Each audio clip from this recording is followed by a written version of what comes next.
Buenos días, os doy la bienvenida a una nueva sesión de Conversando con Europa, que como sabéis es un espacio virtual donde podéis acercaros a los eurodiputados y a las eurodiputadas españoles para conocer a fondo un tema de actualidad que se está trabajando en el Parlamento Europeo. Y hoy vamos a conversar con Lina Gálvez, eurodiputada del Grupo de Socialistas y Demócratas. Y el tema son las transiciones energéticas y digitales a las que nos enfrentamos en el presente. A vosotros, los oyentes, os invito a participar activamente. Podéis mandar, como siempre, vuestras preguntas o comentarios a través del chat y yo se las formularé a Lina de vuestra parte aquí en directo. Lina, buenos días y te agradezco de corazón que hayas podido conectarte para nosotros. Te voy a introducir Muchísimas brevemente.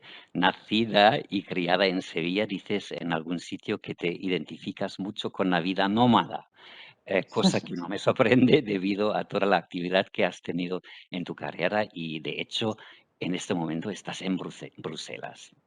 Además de ser eurodiputada desde 2019, eres una renombrada investigadora en los ámbitos de la economía y la historia económica y has pasado por una gran variedad de universidades, tanto en tu etapa formativa como de profesora. Y de hecho, eres actualmente catedrática de la Universidad Pablo de Olavide de Sevilla.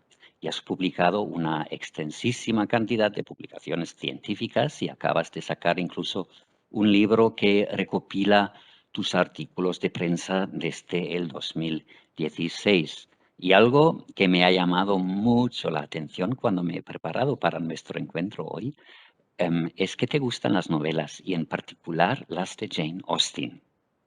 Y en algún artículo te describes como súper fan de ella e incluso hiciste una peregrinación a la casa donde murió perdida en la campiña inglesa. Y claro, Jane Austen fue precursora en el tema de la independencia de la mujer y tu trabajo está, entre muchas otras cosas, marcado por la defensa de los derechos de las mujeres y abogas por incorporar esta perspectiva a las transiciones verde y digital y espero que puedas esclarecernos un poco más acerca de estas transiciones teniendo en cuenta las implicaciones sociales sin dejar nadie ni ningún territorio atrás. Como parte de tu actividad parlamentaria, eres actualmente vicepresidenta de la Comisión de Industria, Investigación y Energía, miembro de la Comisión de los Derechos de la Mujer e Igualdad de Género y del Panel para el Futuro de la Ciencia y la Tecnología, por lo que te cedo ahora ya la palabra para que nos expliques tanto el trabajo desarrollado en tus comisiones como tu visión sobre la transición energética y digital. Lina, te doy la palabra. Pues, Jürgen, muchísimas gracias y muchísimas gracias a la oficina del Parlamento Europeo allí en España, en Madrid. Como veis hoy aquí en Bruselas, pues la cosa no está muy gris, pero es seguro que tenemos un poquito de menos sol que allí. Bueno, la verdad es que daros la enhorabuena y agradeceros estos encuentros, porque yo creo que todavía tenemos que hacer mucho más por acercar lo que hacemos aquí en Europa a la ciudadanía. A mí siempre me gusta decir que aquí una coma cambia mucho la vida de las personas, ¿no? Una coma en el sentido de que donde pongamos la coma en un texto legislativo pues puede tener un impacto muy grande en el día a día y en la vida de las personas. En cambio, la mayor parte de la ciudadanía europea, bueno, pues no es consciente realmente de la trascendencia de los temas que se están llevando aquí en Europa, como gran parte de la legislación nacional pues es una transposición de normativa europea, otra no, obviamente. En algunos casos algunos Estados miembros van por delante, en otros casos, bueno, pues tienen que cambiar, digamos, profundamente. Y bueno, pues a veces simplemente se tratan los mismos temas en distintos ámbitos de gobierno, ¿no? Entonces, bueno, ahora mismo, como tú bien has dicho, estamos en mitad, no es algo que diga el Parlamento, ni que digamos tú y yo, ni que diga nadie, que estamos en mitad, estamos en un momento posiblemente de cambio muy profundo en nuestras sociedades, en nuestra manera de producir, en nuestra manera de consumir, en nuestra manera de vivir, una manera incluso en la que nos gobernamos, y estamos transitando, ¿no?, pues por unas transiciones que están cambiando o que esperemos que vayan a cambiar profundamente, bueno, pues absolutamente todo, y especialmente pues la forma de producir, la forma de vivir.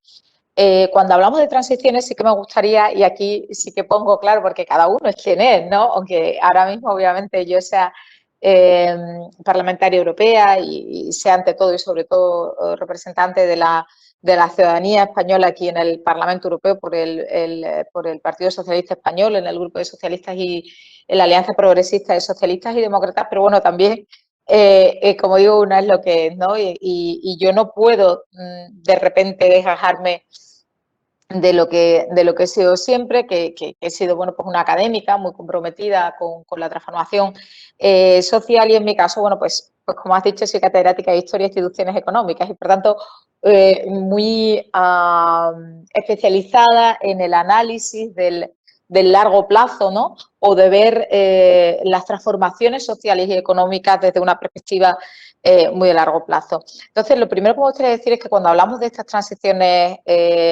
sobre todo las que llamamos aquí las twin transitions, ¿no? La transición ecológica, la transición digital o la energética y la digital, aunque también está la demográfica, que también deberíamos de tratarla porque es muy importante y que además debería ir aparejada precisamente con una tercera transición, que es la de los cuidados o la transición hacia una nueva organización social de los cuidados, de manera que no recaigan de manera no pagada, no reconocida y naturalizada en las mujeres, y por tanto que podamos conseguir esa ansiada igualdad de género.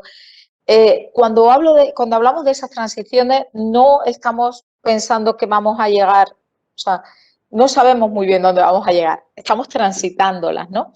Tenemos objetivos políticos que sí que queremos cumplir, como por ejemplo, muy claro el de la descarbonización, o por ejemplo, conseguir una digitalización de la administración pública, de nuestro tejido productivo, o, por ejemplo, la alfabetización digital. A mí me gusta más hablar de alfabetización digital que de conocimientos y capacidades digitales, porque creo que es similar a lo que ocurrió a finales del siglo XIX, al principio del siglo XX, cuando toda la población tenía que aprender a leer, ¿no? Aquí ahora toda la población tiene que aprender a poder interactuar y desenvolverse en el ámbito digital, y por eso podemos hablar de transición digital. Bueno, pues bien, aunque tengamos unos objetivos determinados, estas transiciones,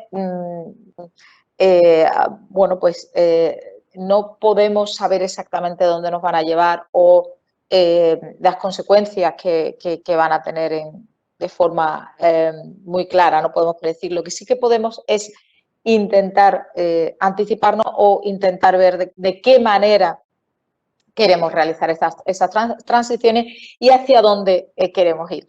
Y algo muy, un concepto que creo que también en el Gobierno de España tiene de manera muy clara, y el presidente Pedro Sánchez lo ha dicho en muchas ocasiones, es la idea de que sean transiciones justas, ¿no? Y de ahí esta famosa frase que se repite en muchas ocasiones, sin dejar a ninguna persona. Y a mí siempre me gusta, viniendo de Andalucía, de un territorio, a pesar de haberme movido mucho, ¿no?, de un territorio que en definitiva, bueno, pues es un territorio periférico en el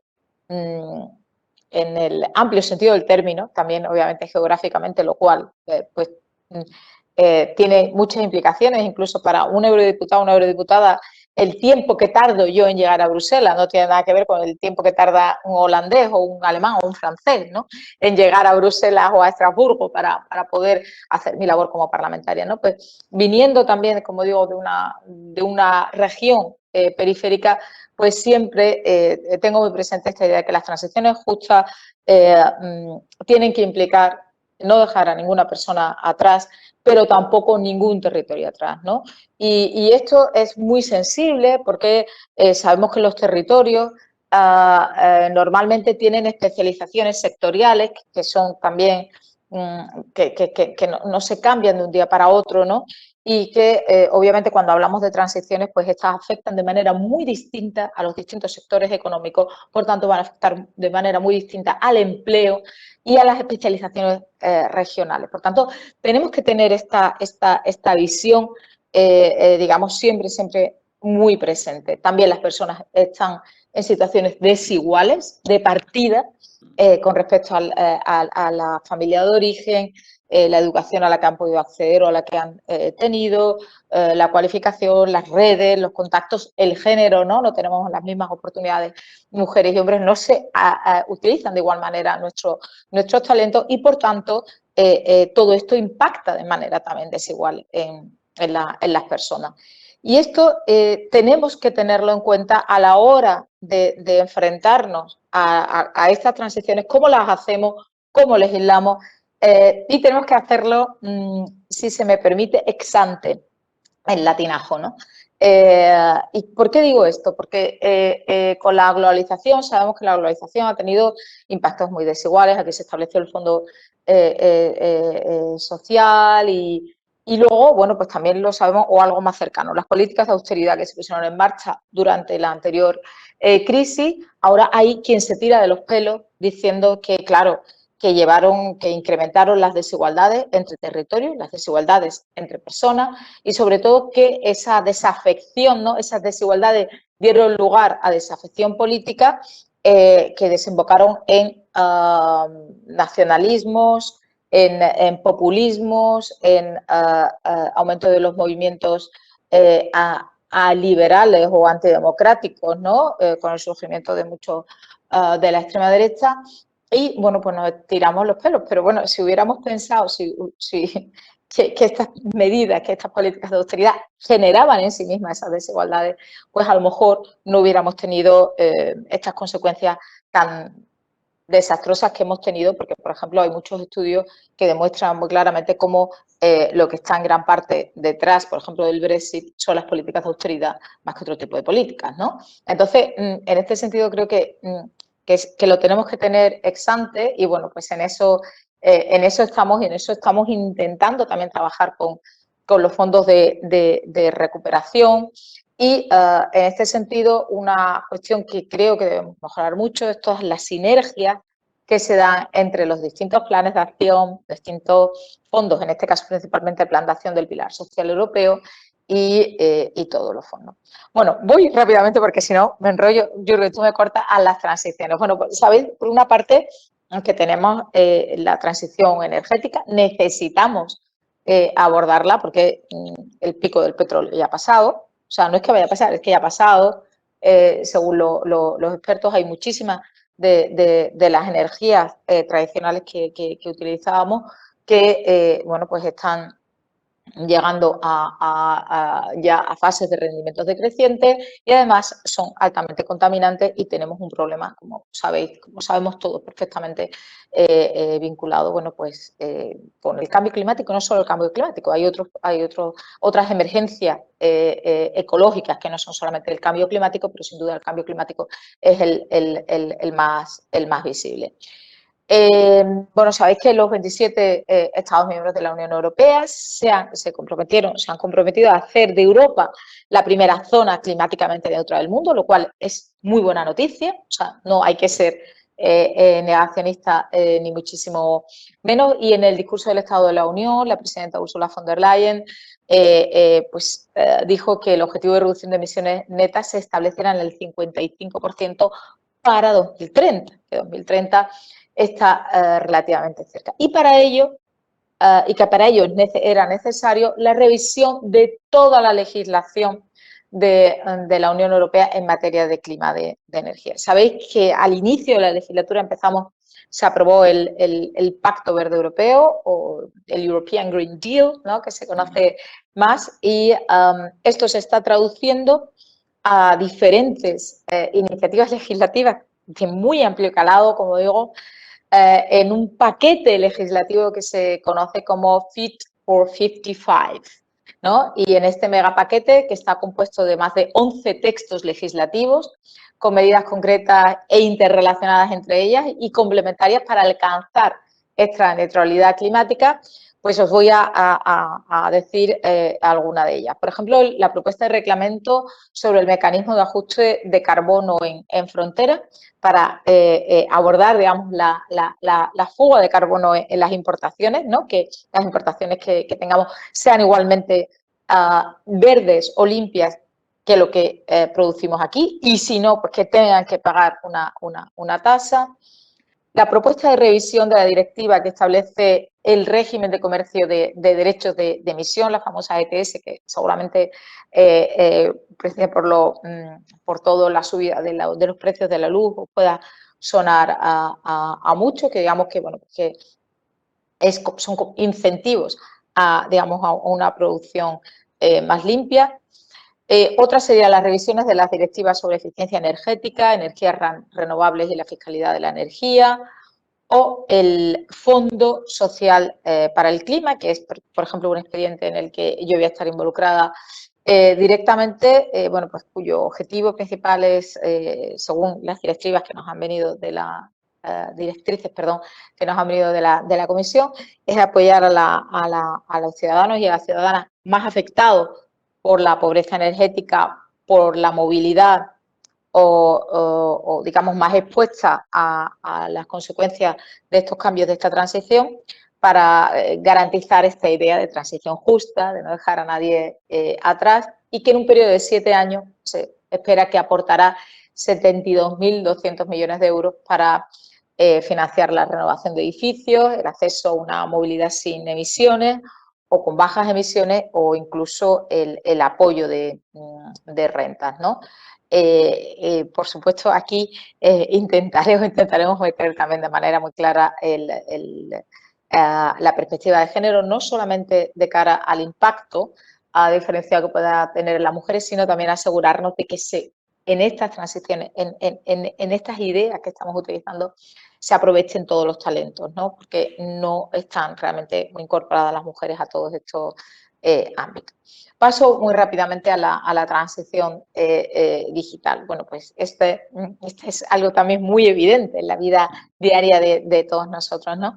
Y como sabéis, bueno, pues la pandemia y los confinamientos pues han acelerado muchísimo la digitalización de nuestra vida y de todos los ámbitos de nuestra vida, ¿no? Y esto pues acelera también, porque aquí vamos un poquito como siempre al remolque, porque los cambios son tan rápidos que sobre todo a través de a raíz de la pandemia, con esta digitalización tan rápida, que necesitamos también acelerar esta regulación para que la vida digital sea segura. Esto es muy importante y que respete también todos nuestros derechos fundamentales, ¿no? Y bueno, se crean aquí intereses muy distintos y son, es una legislación también muy compleja. La idea también que subyace detrás de esta transición es que tiene que ser justa e inclusiva, que ponga a las personas en el centro, y de ahí que hablemos con lo de inclusiva, o a mí al menos me gusta hablar, y a varios colegas nos gusta más hablar de alfabetización digital. Insisto en esta idea de alfabetización digital, ya que, por ejemplo, según el índice de economía y sociedad digital, DESI, de 2021, solamente el 56% de la población europea tenía competencias digitales básicas en 2019. Insisto, solamente el 56%, ¿no? Y además, si buceamos un poco entre quienes no están incluidos en esas competencias, pues nos salen a la luz, bueno, pues diferencias de género muy importantes, con las mujeres con una brecha de género importante, o, por ejemplo, con grupos de mayor edad, digamos, excluidos de esa alfabetización digital, y de nuevo dentro de ese grupo de mayor edad, pues con mayor medida las mujeres que los hombres. Por tanto, hay que promover, estamos promoviendo las capacidades digitales y de las trabajadoras, por supuesto también en la infancia, y quizás, bueno, pues también habría que trabajar más con las personas de mayor edad, que aunque no se vayan a incorporar al mercado de trabajo, sí que van a necesitar esas capacidades digitales para poder desarrollar vidas plenas y vidas dignas, incluso bueno, pues, su plena ciudadanía, ¿no? En este sentido, bueno, pues estamos trabajando también mucho en el ámbito, yo estoy también en la Comisión de Empleo y Asuntos Sociales, y ahí, bueno, pues estamos trabajando muchísimo con los efectos que la digitalización pueda tener en el mercado de trabajo, porque ahí hay que entender al menos dos planos distintos. Por una parte, cómo afecta la digitalización al volumen total de empleo y qué empleos se crean, si realmente, bueno, pues se dice que va a haber una sustitución de personas por robots, etcétera, etcétera. Se va a dar, bueno, si miramos en el largo plazo, lo que ha pasado en otras revoluciones otras revoluciones tecnológicas, si bien no han sido tan aceleradas ni tan exponenciales como lo está haciendo esta, pero es verdad que se han podido destruir empleos en determinados sectores, ¿no? Lo que yo hablaba antes de la especialización sectorial y regional, se han podido destruir empleos en determinados sectores y de determinadas profesiones, pero luego con el largo plazo pues se han creado nuevas empleos, nuevas profesiones. Y todos los estudios nos dicen que bueno, en los próximos años se van a quedar 55 millones de puestos de trabajo, pero todavía ni sabemos en qué, ¿no? ¿No? El otro día leía un artículo muy interesante sobre la inteligencia artificial, no, leo mucho sobre esto, me gusta, sin ser ingeniera ni conocer esto, pero insisto, la digitalización es algo que nos tiene que involucrar de alguna manera a todas las personas, ¿no? Y decía que, claro, que por mucho que un algoritmo nunca iba a poder educar a la inteligencia artificial, porque siempre va a nutrirse de datos, ¿no? Que son los que hay en la sociedad, y la sociedad pues es machista, es racista, ¿no? Y siempre pues van a existir estos sesgos y se pueden intentar corregir por los algoritmos, ¿no?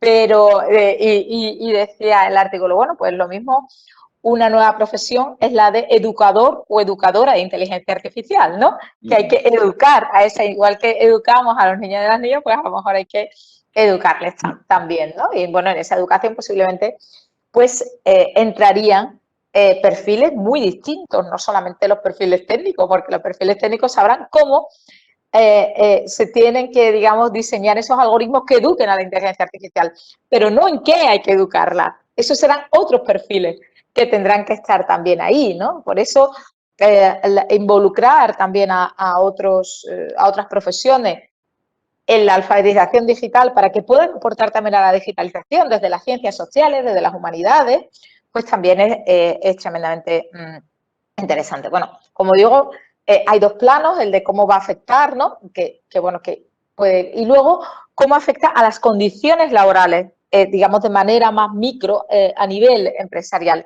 La supervisión en el trabajo, el derecho a desconectar, quiénes toman las decisiones sobre los trabajadores, si las toma una máquina, si las toma la decisión final la tiene que tomar una persona. Bueno, sobre todo esto se ha estado trabajando en un expediente en el que yo también estuve involucrado, que era el de los aspectos éticos de la inteligencia artificial, o estamos también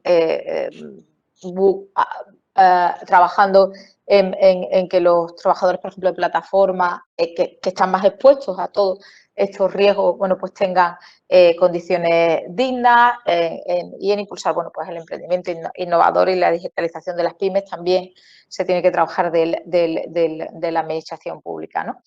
En estos momentos, por ejemplo, estamos trabajando en dos leyes muy importantes, la ley de servicios digitales, en la que yo también he estado involucrada por la parte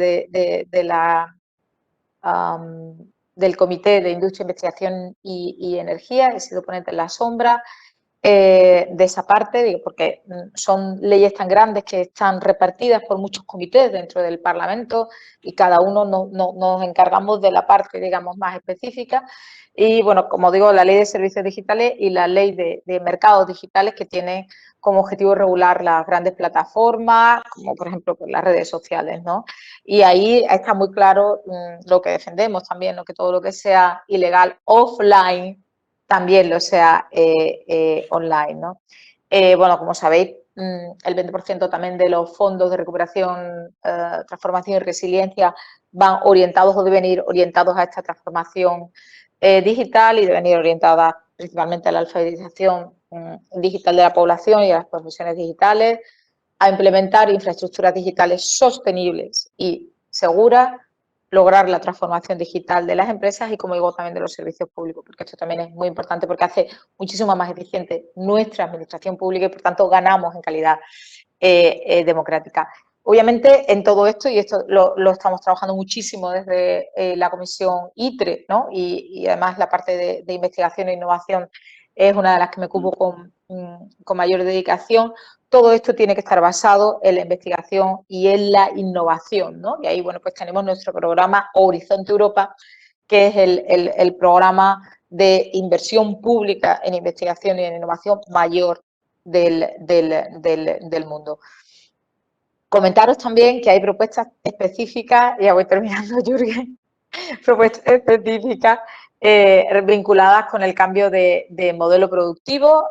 Voy a mencionarlas y luego, si queréis, digamos, en la discusión, pues podemos ampliarlas, que es el nuevo plan de acción para la economía circular, ¿no? Que es una manera, ¿no? Obviamente, también de cambiar las dinámicas, ¿no? Y luego también tenemos, por ejemplo, la nueva estrategia industrial, que, bueno, que se aprobó, que se iba a aprobar, perdón, bueno, se presentó, no se aprobó, se presentó justo antes de la pandemia y que luego ya cuando empezamos a salir, al menos del confinamiento, pues hubo que actualizar, ¿no? Y a los nuevos tiempos, ¿no? Bueno, pues con todo también vinculado, bueno, pues toda la reorganización de la globalización, de las cadenas globales de suministro y, sobre todo, se reorganizó no solamente la línea que ya estaba presente de tener que realizar estas transiciones ecológica y digital, sino sobre todo con la idea de que tenemos también que avanzar hacia una autonomía estratégica, ¿no? Porque lo que nos dimos cuenta durante la pandemia era lo dependientes que éramos en sectores básicos, ¿no? Acordaros cuando no teníamos ni mascarillas, ni teníamos respiradores, ni nada, ¿no? Entonces, bueno, la idea de reforzar, bueno, pues algunos sectores vinculados con las materias primas, las baterías, los ingredientes farmacéuticos activos, el hidrógeno, los semiconductores y las tecnologías de computación en nube y de vanguardia, ¿no? Pero también en muchos casos, digamos, la producción industrial muy específica de básicos, ¿no? Luego también hay otra estrategia europea que me gustaría mencionar, que es la estrategia europea para las materias primas fundamentales, que va en la línea de este concepto de autonomía estratégica, ¿no? Que luego, si queréis, bueno, pues también podemos comentar, ¿no? Y aquí, bueno, pues también hay muchos temas de geopolítica que, bueno, pues hay que ver, ¿no?, cómo van evolucionando, pero solamente deciros que China suministra a la Unión Europea el 28% de las tierras raras, ¿no? Y bueno, pues ahí tenemos dependencias muy grandes, ¿no? Simplemente comentaros, y con esto ya esto es el final de mi intervención, que me he extendido un poco, disculpadme. Presentamos el otro día, bueno, el informe del Great Shift, en el gran cambio, ¿no? En nuestro grupo, la Alianza de Progresistas Socialistas y Demócratas, ¿no? Y hay algunas ideas fuerzas, ¿no? Por ejemplo, vinculadas a la Comisión Independiente para la Igualdad Sostenible, ICE, que acordó un conjunto de 7 nociones conceptuales que conforman el marco de sus recomendaciones políticas y, bueno, voy a decirlas porque creo que son bastante interesantes en esta idea de transición justa y con esto acabo. La primera, en el clima actual de precariedad, el cambio de política debe considerar la ansiedad y la incertidumbre existencial y reconstruir la confianza en un sistema político regenerado que se dedique verdaderamente a responder las necesidades de la gente, ¿no?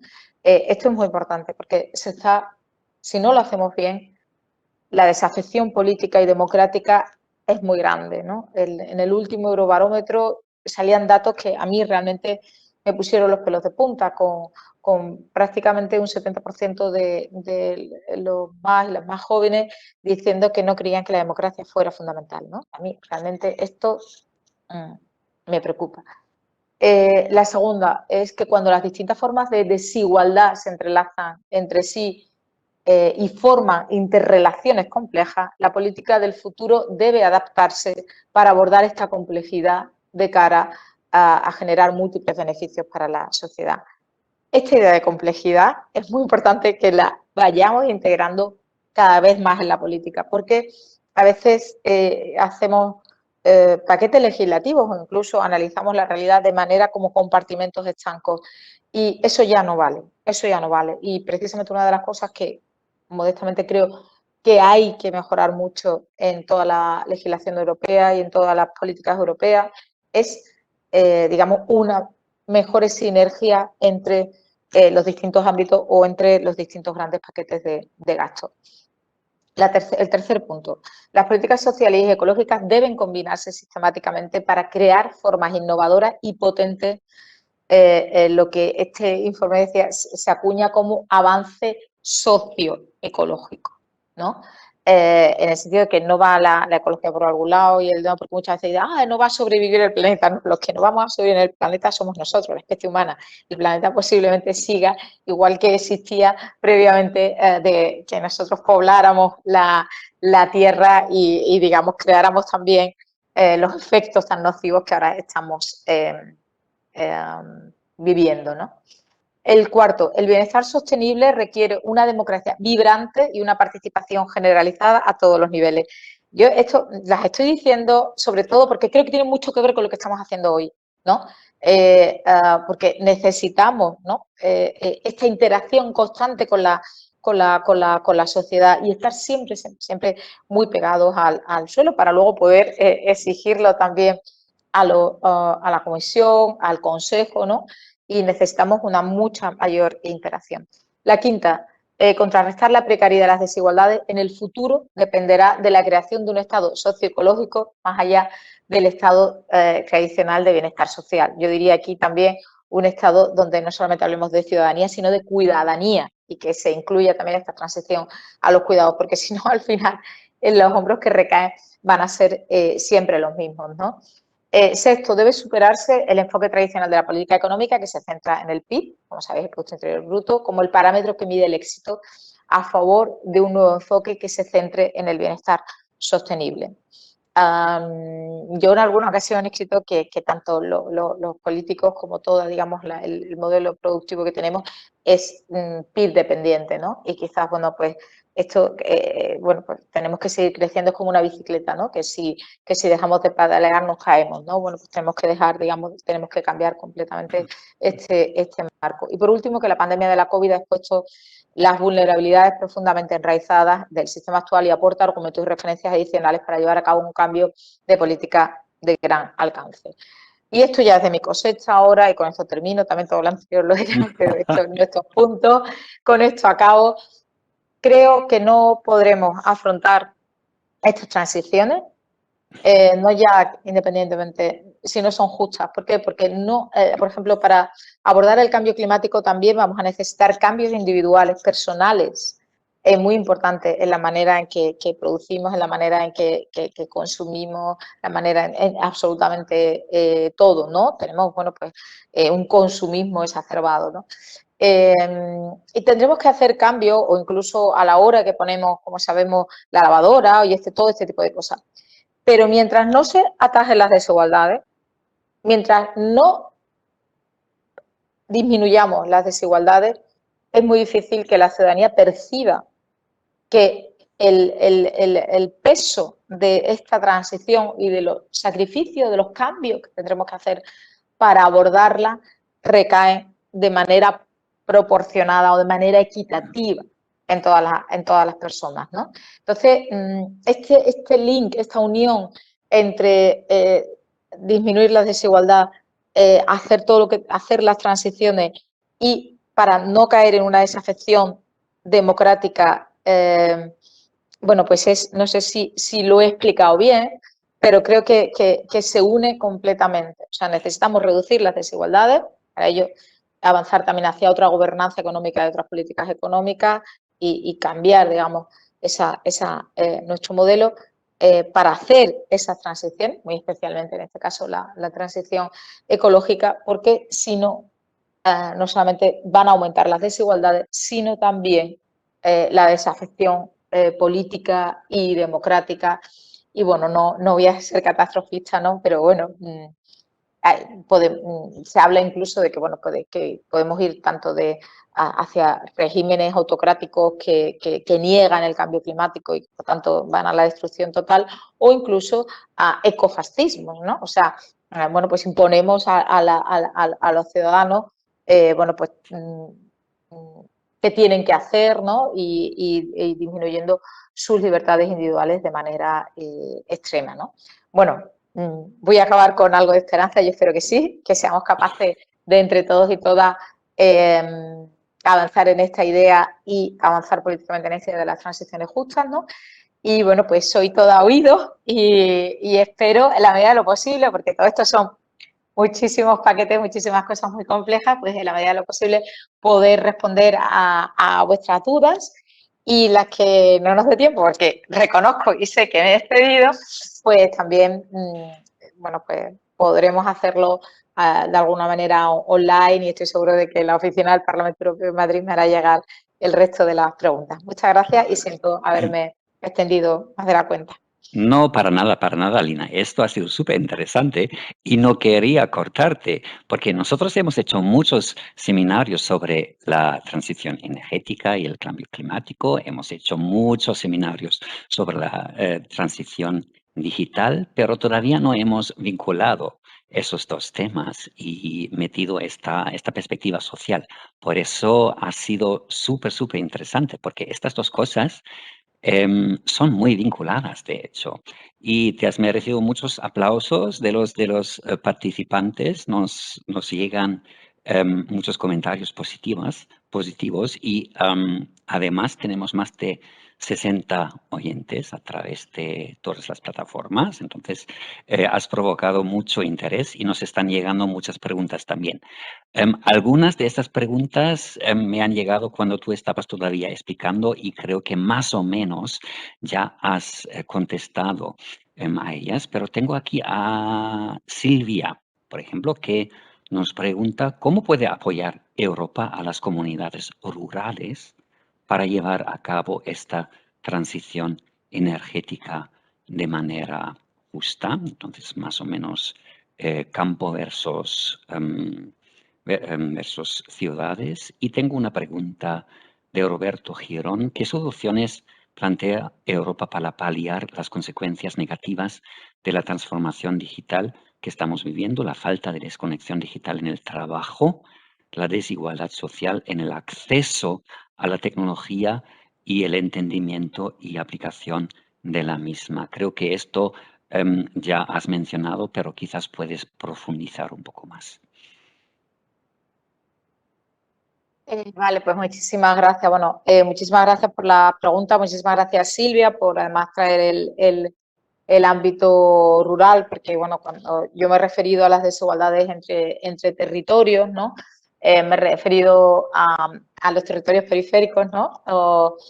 Como Andalucía, pero bueno, ahí realmente también está todo el eje de lo urbano y lo rural. Si te acuerdas, me he hecho referencia también a la transición demográfica, ¿no? Y dentro de esta transición demográfica, que implica pues, un envejecimiento de la población europea, como sabéis, muy acelerado, más acelerado en algunos países que en otros. España lo está haciendo. En España, para que os hagáis una idea, desde 1981 estamos por debajo de la tasa de reemplazo. Eso quiere decir que nacen menos niños y niñas de lo que sería necesario para que la población se mantuviera.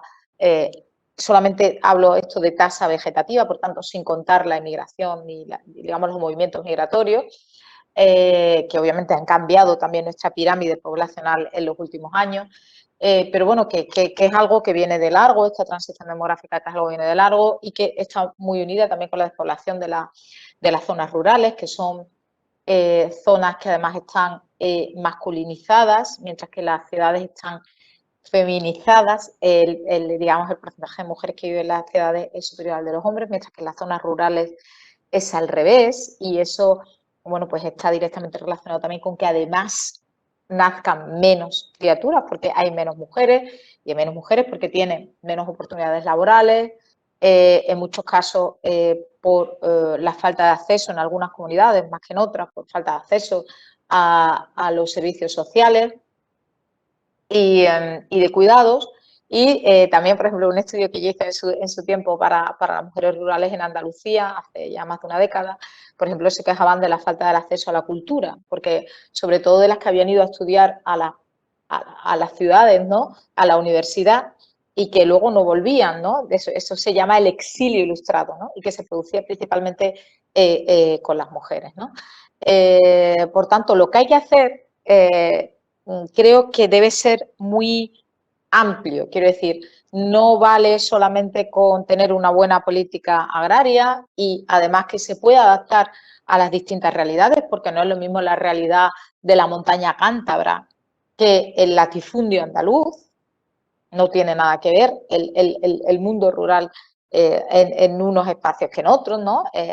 Yo que soy además de la provincia de Sevilla, que hay una cosa que se llama agrociudades, ¿no?, que son pueblos grandes en el sentido que tienen mucha población, en muchos casos una población muy alta, pero que dependen principalmente de la actividad agraria. No tiene nada que ver con la dispersión, por ejemplo, poblacional que puede haber en Galicia, ¿no?, o, como digo, con la falta de accesibilidad o los problemas de un lugar de montaña. Por tanto, tenemos que tener una política agraria común que sea capaz, y bueno, en esto hay grandes especialistas en este sentido, pero tenemos también que generar pues, accesibilidad, no ya solo a la conectividad e Internet, no ya solo a los servicios servicios financieros, en fin, toda una serie de servicios, sino también los servicios sociales, que de alguna manera permitan que, digamos, se instalen familias también en estas zonas rurales, porque ahora, tanto con la transición ecológica como sobre todo con la transición digital, se pueden generar oportunidades de empleo de manera remota. La concentración de la población en las ciudades es digamos, es una tendencia que viene de largo y que hace que ya prácticamente en muchos sitios el 70% de la población o el 70% de la población mundial viva en ciudades, y además cada vez incluso se concentra en mayores ciudades. Y sobre todo, una cosa que a mí me preocupa especialmente es que la innovación y, por tanto, los mejores empleos vinculados con la innovación se están concentrando en esas grandes ciudades. Pero esto está pasando en absolutamente todo el planeta. Por tanto, hay que, digamos, tener esta visión amplia y aprovechar muy mucho la digitalización, yo creo, para dar esa oportunidad a la zona rural, sin olvidar que esas personas que trabajan allí queremos también que vivan y pueblen esa zona, y que para ello es necesario que haya oportunidades laborales para las mujeres y que haya acceso a servicios públicos y de cuidados, ¿no? Y bueno, yo creo que por aquí puede ir realmente lo que digamos, bueno, pues toda la digitalización que vaya muy encaminada también en ese sentido. Y me muevo a la otra pregunta, que creo que era Roberto, ahí no apunta el nombre, perdón, que tiene que ver con la transformación Roberto, digital. sí, sí. ¿Perdón? Roberto, sí, sí. Ah, mira, que no me he acordado y no lo había apuntado, pero tengo buena memoria. Gracias, Jürgen. Con la transformación digital, las desigualdades sociales. Bueno, ahí, de nuevo, cuando hablamos de desigualdades sociales, por eso hacía yo referencia, ¿no? Primero yo creo que tenemos que abordar las desigualdades sociales y las desigualdades económicas no independientemente de la digitalización, sino más allá de lo que legislemos específicamente en digitalización, ¿no? Bueno, pues obviamente toda la normativa vinculada con el mercado de trabajo. Ahora mismo estamos discutiendo la normativa europea de salarios mínimos, ¿no? Para que haya realmente una cobertura de salarios mínimos absolutamente en todos los países, que además ayude a evitar el dumping social y el dumping laboral, que hace que, bueno, pues digamos, pues haya deslocalizaciones incluso dentro de la propia Unión Europea, buscando, bueno, pues esos posibles menores salarios, etcétera, etcétera, con lo cual al final afecta a todos los trabajadores en una escalada a la baja y por tanto es muy importante que aprobemos y que aprobemos bien esta normativa de salarios mínimos. También tiene que venir una normativa de ingresos mínimos que todavía digamos, no ha empezado su tramitación, la de salarios mínimos sí. Yo he hecho la opinión desde el Comité de Igualdad. De ingresos mínimos, que también puede ir en este sentido. Y bueno, tenemos que implementar todo el pilar social europeo. Pero yo creo que sería un error basarse solamente en la parte, digamos, de mercado laboral y de pilar social, o sea, digamos, mejorar esa distribución primaria y la redistribución, o sea, los desequilibrios de la distribución de beneficios dentro del mercado de trabajo y la redistribución a través del estado de bienestar y los servicios sociales. Y tenemos también que abordar de forma muy clara la gobernanza económica y las políticas económicas dentro de la Unión Europea. Porque las políticas económicas y la gobernanza económica dentro de la Unión Europea tienen un sesgo que se llama, como han tenido en todos sitios, en el periodo neoliberal, pero muy especialmente aquí, un sesgo que se llama deflacionista. Quiere decir que van siempre, el sesgo quiere decir que de manera natural tienden hacia ahí, ¿no? Que es a la contención salarial, ¿no? Porque vincula, siempre, digamos, deflacionista es buscar que no haya inflación, como si la inflación fuera, digamos, el principal problema, que es un problema muy serio y además que genera también muchas desigualdades, pero la vinculan solamente con las subidas salariales y, por otra parte, también limitar el gasto público, principalmente para que, bueno, pues que no se creen déficits. Y eso se hace principalmente en el gasto social, ¿no? Por lo tanto, bueno, pues se genera muchísimas desigualdades.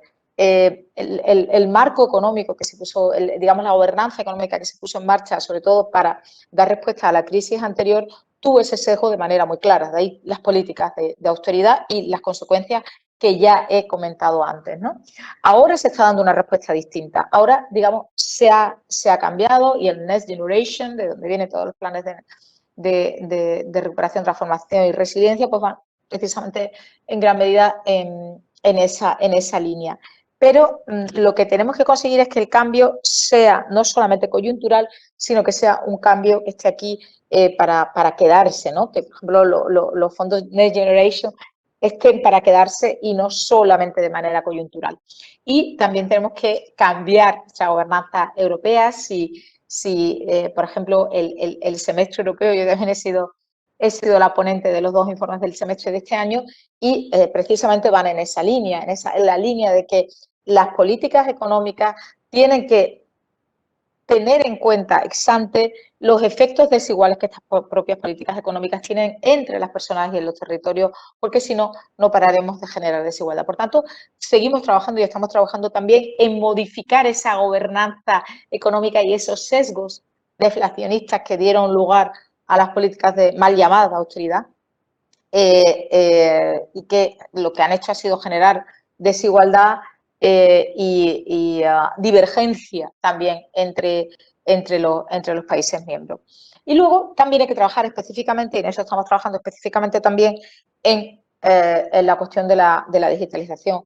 He hablado de los trabajadores de plataforma, he hecho referencia a los trabajadores de plataforma, también hemos aprobado una normativa del right to disconnect, el derecho a desconectar, que yo creo que se ha quedado un poco corta porque, bueno, aquí es mi opinión personal, yo creo que se ha quedado un poco corta y que posiblemente habrá que mejorarla y, como digo, también empezamos a trabajar, bueno, pues todos los aspectos éticos de la aplicación de la inteligencia artificial. Está previsto digamos, en las estrategias europeas, todo el tema de la alfabetización digital, fondos, perdón, para la cualificación y la recualificación de los trabajadores. Y bueno, en esa línea hay muchísimo que hacer, porque efectivamente se pueden generar muchísimas desigualdades. También estamos trabajando muy especialmente con las desigualdades de género, porque es posiblemente en el ámbito digital donde tengamos más riesgo de aumentar las desigualdades de género en vez de disminuirlas.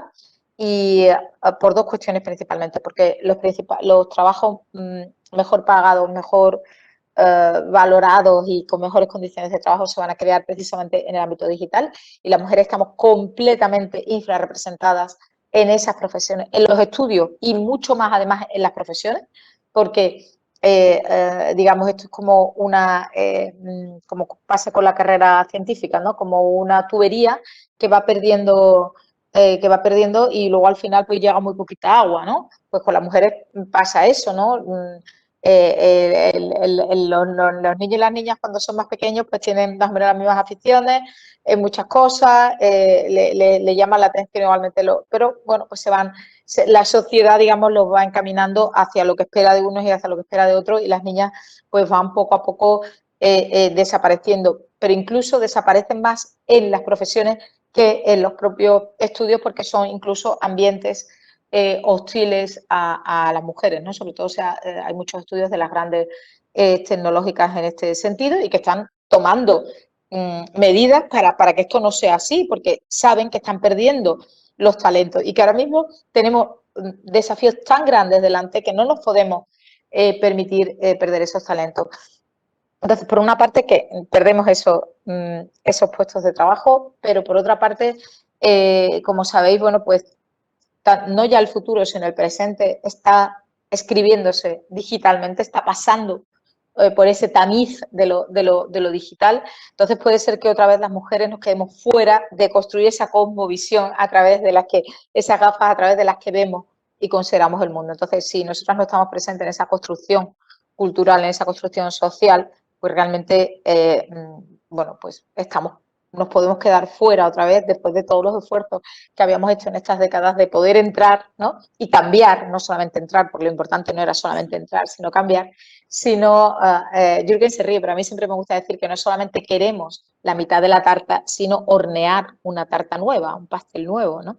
Que haya para todos y haya más, ¿no? Y haya más para todos y mucho mejor repartido, ¿no?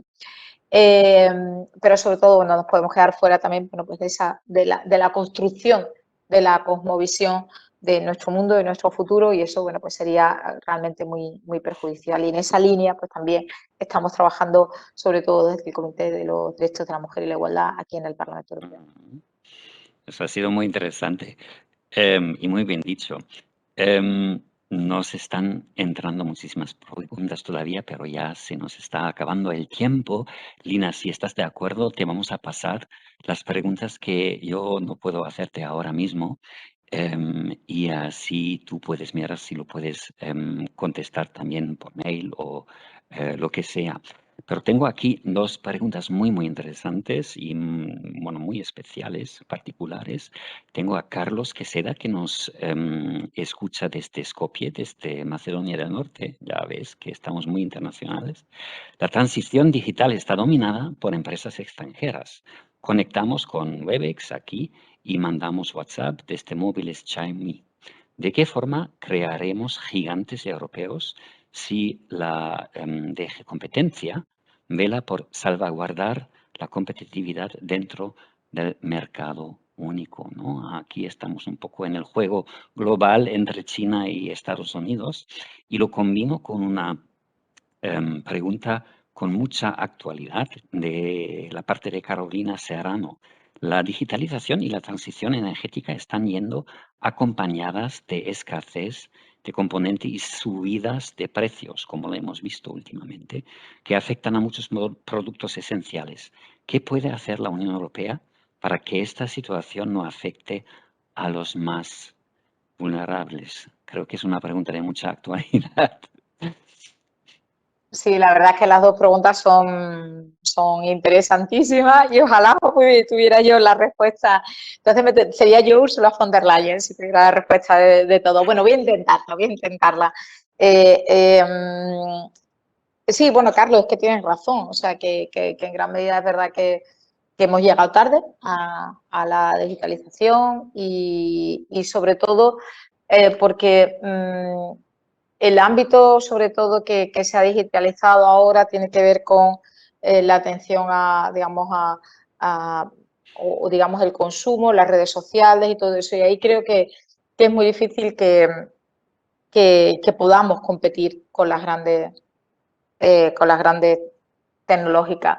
La estrategia digital y de datos de la Unión Europea ve más, digamos, nuestro espacio de poder tener un desarrollo más autónomo en el ámbito precisamente de la industria y también porque Europa, por ejemplo, ha sido pionera en todos los temas de robotización de varios sectores, por ejemplo, el automovilístico, pero no solo, y también en el tema de la administración pública. O sea, que todavía, digamos, hay otras facetas de la digitalización en las que sí que podemos todavía, digamos, tener un potencial de liderazgo mundial. Además de, por cierto, la regulación.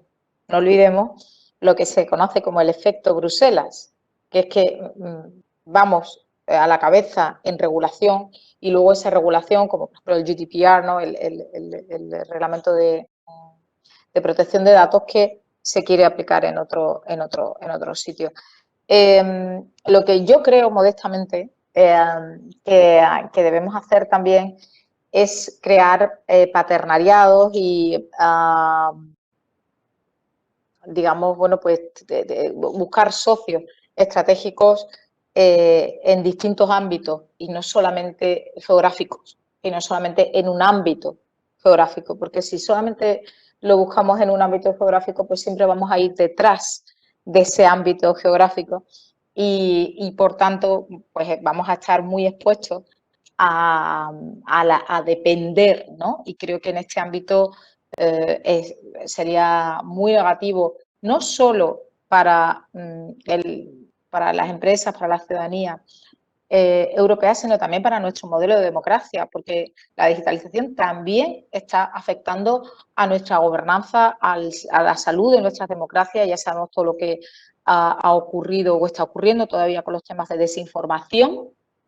¿No? Y, por ejemplo, en la ley de servicios digitales estamos tratando muy, muy claramente eso, o el tema de la privacidad, ¿no? O sea, el tema, por ejemplo, de los anuncios personalizados, ¿no? Hasta qué punto ahí tenemos un gran debate sobre el tema de los anuncios personalizados, ¿no? Yo personalmente estoy a favor de que se prohíban digamos, esa personalización, ese uso de los datos personales para llegar de manera target, ¿no? Muy especializada a cada uno, porque, bueno, las empresas dicen, no, es que nosotros no vamos a buscar en la desinformación, bueno, pero se pueden establecer los canales por los cuales se haga, y ya sabemos lo que pasó con las elecciones de Estados Unidos de Trump o lo que pasó con el Brexit, ¿no? Con el referéndum del Brexit. Son ejemplos muy de mucho calado como para que realmente nos planteemos bien la importancia de esto. Por tanto, yo creo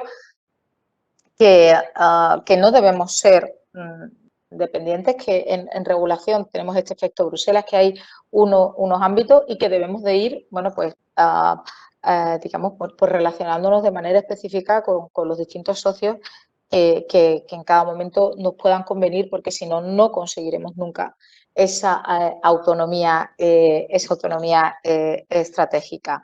Y la pregunta de Carolina me parece interesantísima y bueno, todavía quizás puede ser un poco pronto para contestar algunas cosas, porque evidentemente está claro que hay escasez, sobre todo porque hay escasez de muchas materias primas y quizás, bueno, pues hay otros actores globales que se han posicionado de manera mucho o previa digamos, en asegurarse los suministros de esas materias primas y que, bueno, pues ahora nos vemos, bueno, pues que no tenemos, ¿no? Pero, por ejemplo, la Comisión Europea pues ha hecho esta estrategia que comenté antes, Europea para las Materias Primas Fundamentales, que la puedes encontrar por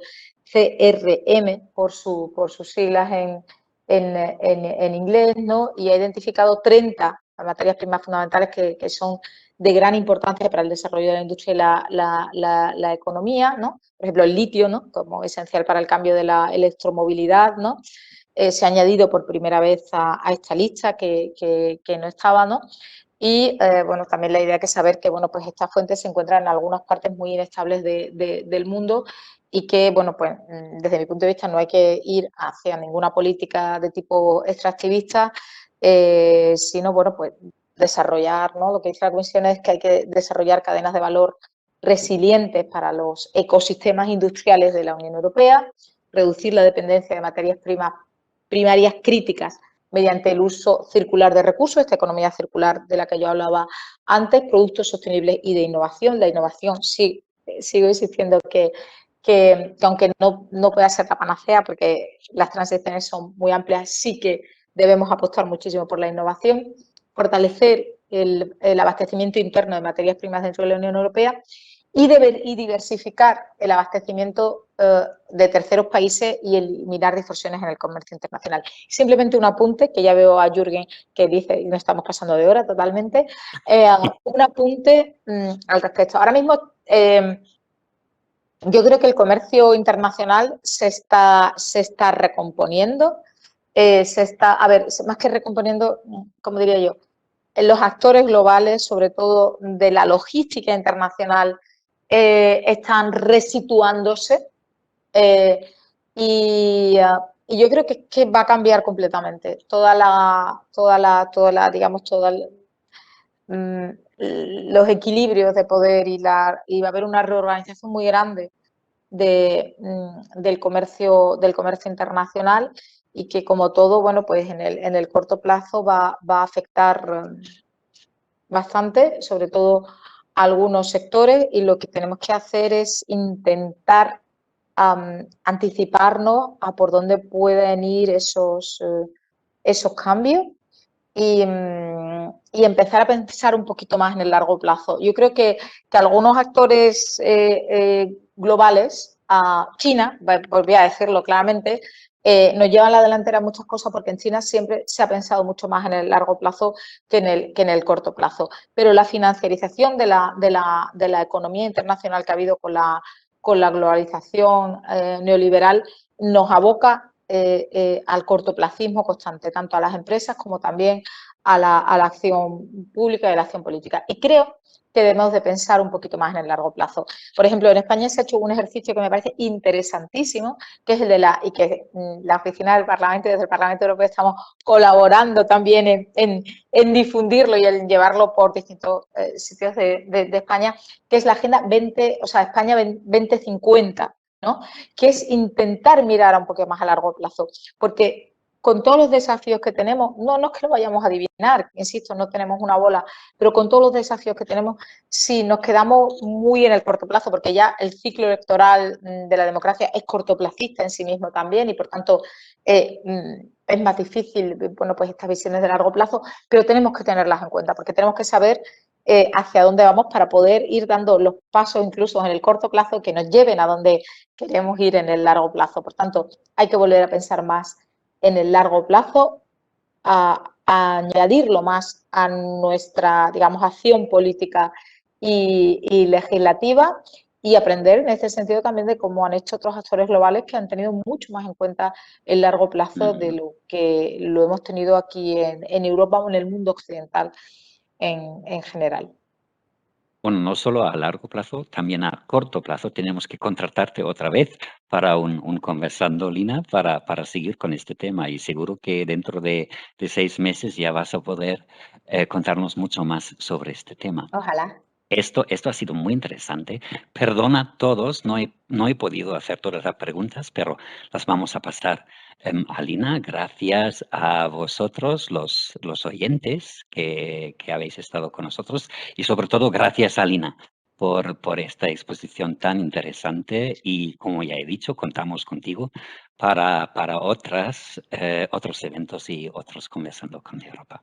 Muchas gracias Cuando a todos queráis. y que tenéis un feliz jueves.